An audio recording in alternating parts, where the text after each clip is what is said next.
God damn, that's beautiful. Not if I can help it.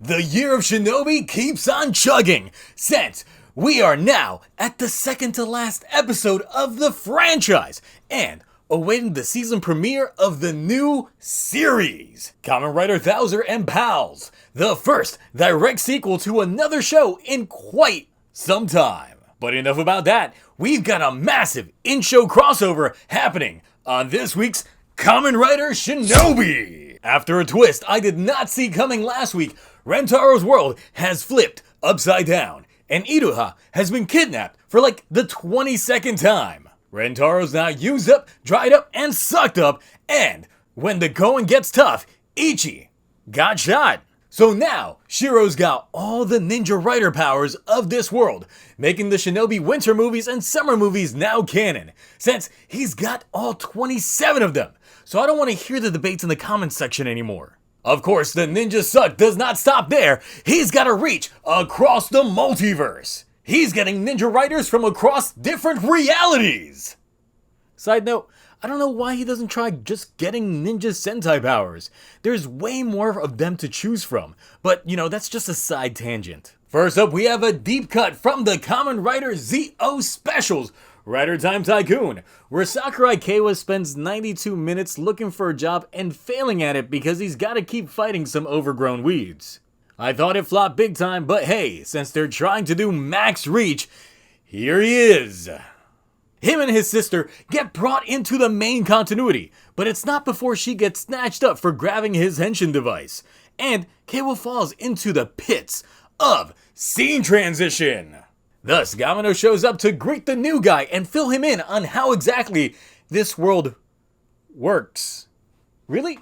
Y'all doing this to us now? We already had the Shinobi recap episode back when Dom Bros ended, but now they give us a speed runs of events for this new guy? You know what? Whatever. They really think that we're gonna get new viewers 46 episodes into the season. Y'all late. We've been partying.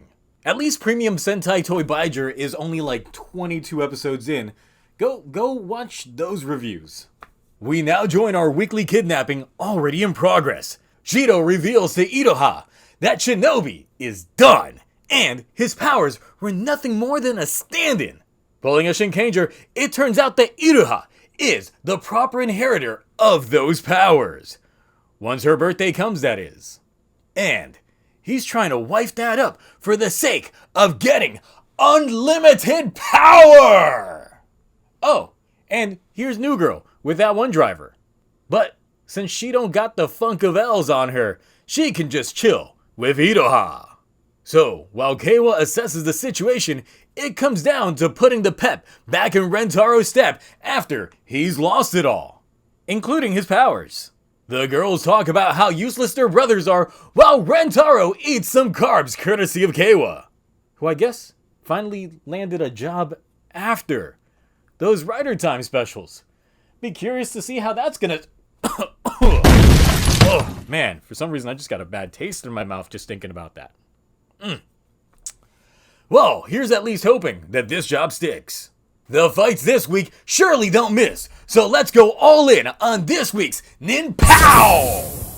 Get that right, Zio. It's Nin Po. How many times we gotta go through this, Kiva? It's for the sake of this show, it's Nin Pow!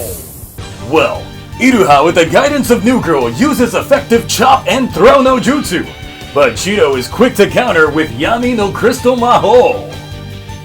So, now we have another technique in the form of Kato no... Oh, he's spent. So how about we kidnap Ernie's no jutsu, followed by summoning technique, cleaning cards. You know, Kanjo Corp just stays with that dark aura.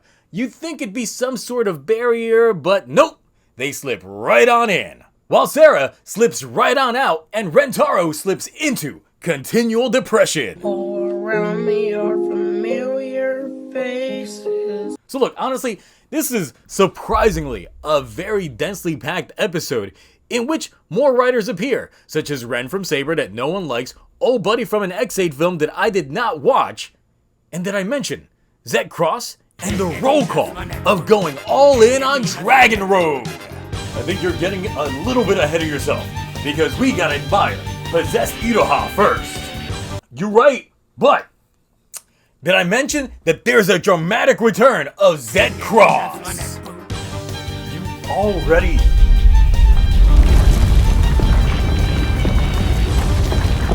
Is Geeks good yet? Who the hell is that? You're not changing this timeline. What? Alright, so where was I? TikTok no Jutsu. Okay.